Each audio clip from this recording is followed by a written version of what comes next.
एक छोटा सुखी परिवार जिसमें माता पिता और 2 बेटियां बरखा और टीना रहती थी। टीना बरखा से 3 साल बड़ी थी। दोनों बहनें शुरू से ही घर के पास एक गर्ल्स स्कूल में पढ़ती थी। टीना के स्कूल की पढ़ाई खत्म हो गई थी। अब वो ग्रेजुएशन के लिए पास के ही सरकारी गर्ल्स कॉलेज में जाने लगी। बरखा अभी 10वीं कक्षा में पढ़ रही थी।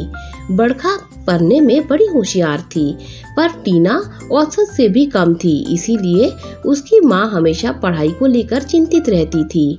वे उसे हमेशा पढ़ने को कहती थी, जिस कारण टीना अपनी माँ से चिढ़ती थी।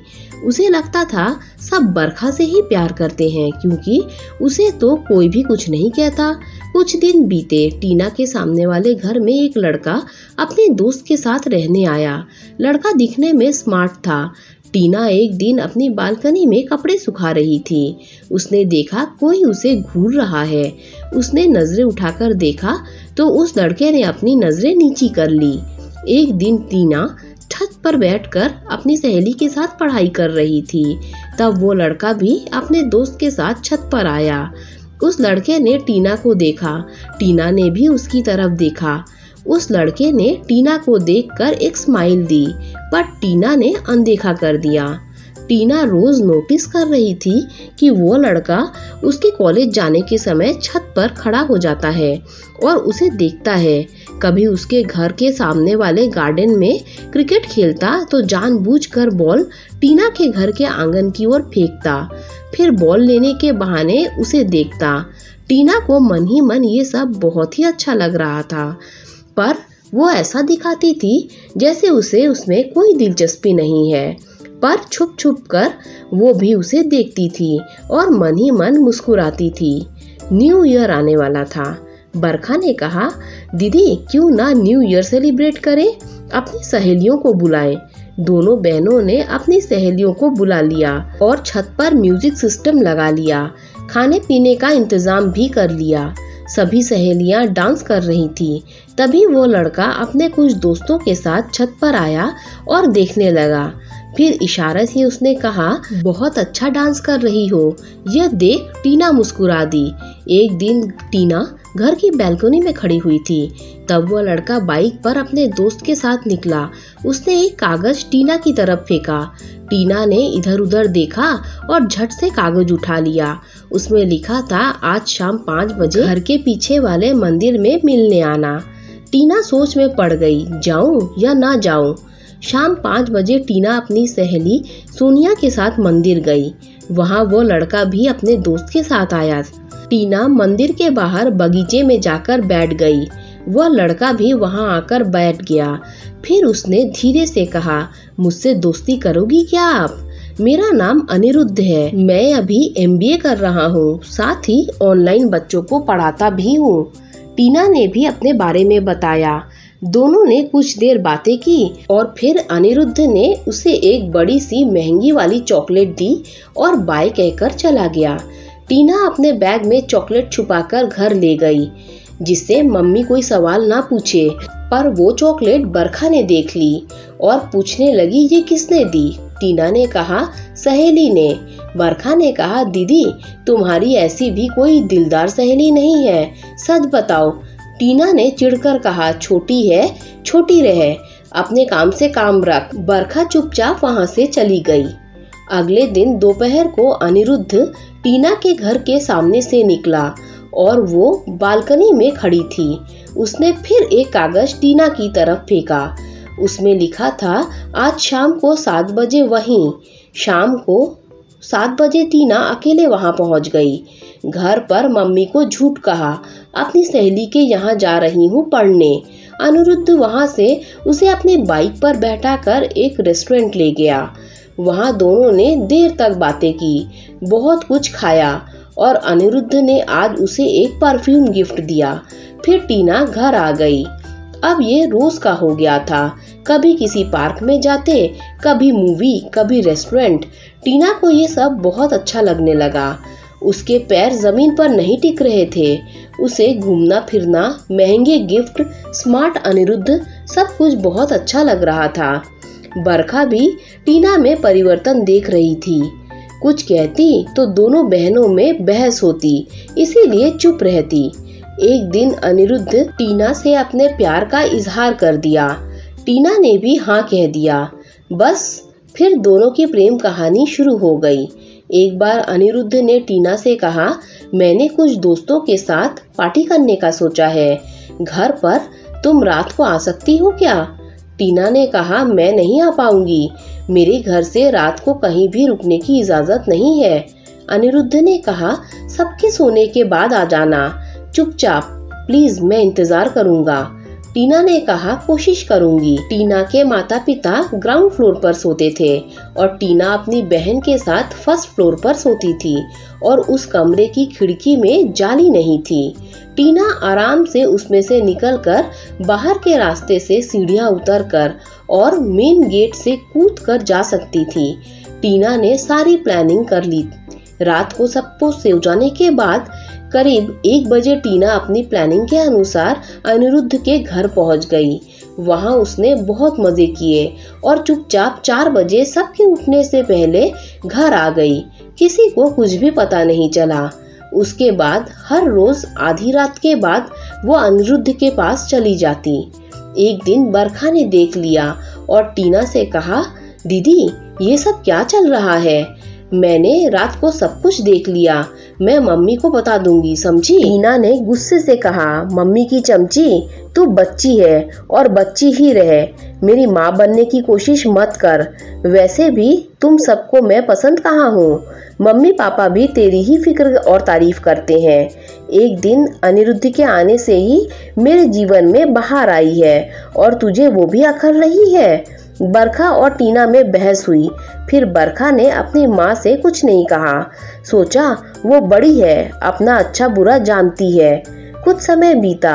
एक दिन अनिरुद्ध ने टीना को बताया कि अगले महीने उसे ये शहर छोड़कर जाना पड़ेगा, उसका जॉब दूसरे शहर में लग रहा है। ये सुन टीना ने अनिरुद्ध को गले से लगा लिया और उदास हो गई। अनिरुद्ध ने कहा, क्या तुम मेरे साथ चलोगी? देखो, तुम्हारे माता पिता मुझसे कभी तुम्हारी शादी के लिए राजी नहीं होंगे, तो भविष्य में भी हमें यही रास्ता अपनाना पड़ेगा। टीना ने कहा, सोचकर बताऊंगी। टीना घर आ गई। उसे अनिरुद्ध का दूर जाना जरा भी अच्छा नहीं लग रहा था। उसने सोचा, इस घर में वैसे भी मुझे कोई पसंद नहीं करता। माँ पूरा दिन पढ़ने को या घर के काम करने को कहती है, पापा भी बरखा बरखा ही करते हैं और बरखा अपनी किताबों में लगी रहती है। एक अनिरुद्ध ही तो है जो मुझे प्यार करता है, मेरी इच्छा पूरी करता है। उसने अगले दिन अनिरुद्ध को अपना निर्णय हाँ में सुना दिया। अनिरुद्ध खुश हो गया और बोला, देखो, मेरी नौकरी इतनी अच्छी नहीं है अभी, मैं इतने पैसे वाला भी नहीं। तुम कुछ रुपए और गहने अपने घर से ले आओगी तो अच्छा रहेगा, जिससे हमारा भविष्य संवर जाएगा। तुम समझ रही हो ना मैं ऐसा क्यों कह रहा हूँ? टीना ने कहा, चिंता मत करो, मैं कुछ दिनों में इंतजाम कर लूंगी। उसके बाद टीना धीरे धीरे घर में से उसकी माँ और बहन के गहने रुपए जमा करने लगी। एक दिन अनिरुद्ध ने कहा, यदि रुपया गहना जमा हो गया हो तो मुझे लाकर दे दो, नहीं तो किसी ने तुम्हारे घर में देख लिया तो मुसीबत हो जाएगी, हमारा प्लान सबको पता चल जाएगा। रात को सबको सो जाने के बाद करीब 1 बजे टीना गहने रुपए की पोटली ले अनिरुद्ध के पास गई और उसे पोटली दे दी। अनिरुद्ध ने बाहों में भरते हुए उसे कहा, बस कुछ दिनों में ही हम यहाँ से भाग जाएंगे। कुछ देर साथ बिताने के बाद अचानक से आवाज आई, बाहर निकल, पुलिस ने तुझे घेर लिया है। ये सुन अनिरुद्ध और उसके दोस्त फटाफट सामान उठाने लगे और बोले, यार पुलिस कैसे आ गई? टीना को कुछ समझ नहीं आया। उसने पूछा, ये क्या हो रहा है? पुलिस फिर चिल्लाई, बाहर आ रहा है या हम दरवाजा तोड़कर अंदर आ जाएं?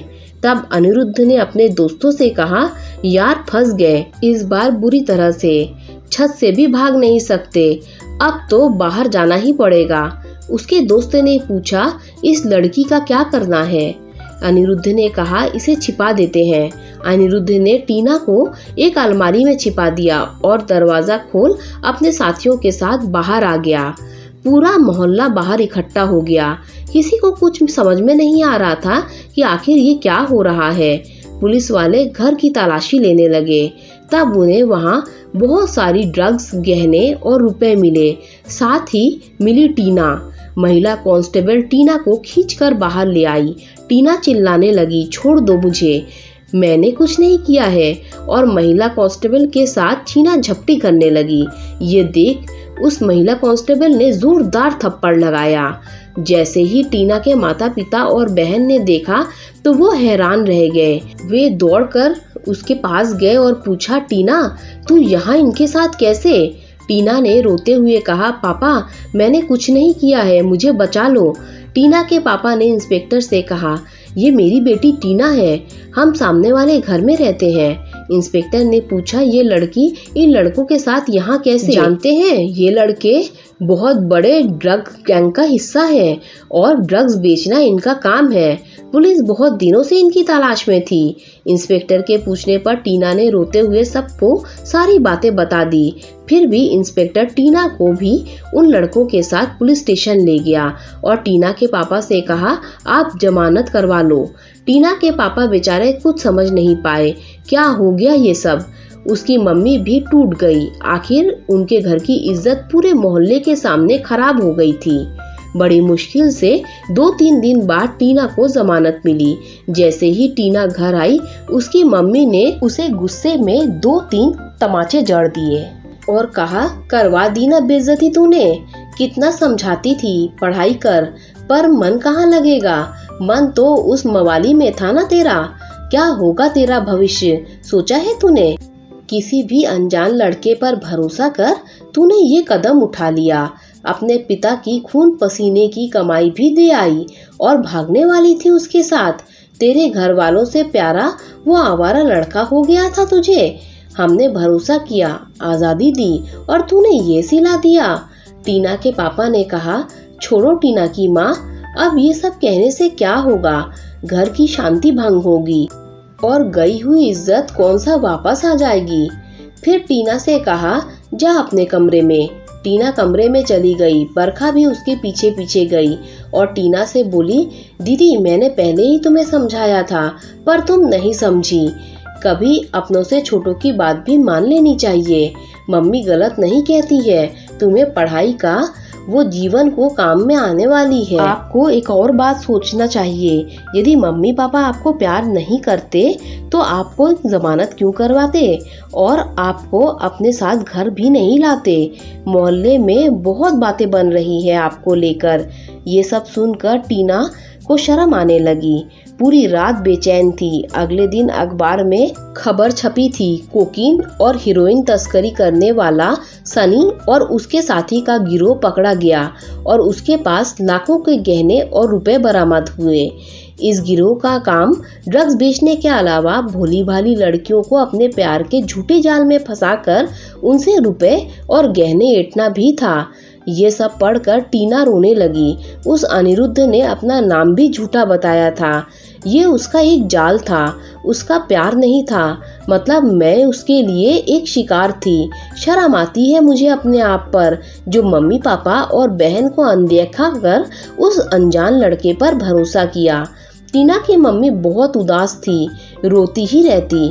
टीना के पापा ने समझाया, इस तरह उदास होने से कुछ नहीं होगा, जो हो गया सो हो गया। अब टीना के भविष्य के बारे में सोचो। देखो, इस उम्र में बच्चे सही गलत नहीं समझते, माँ बाप दुश्मन लगते हैं। इसीलिए टीना को माफ कर दो और आगे बढ़ो।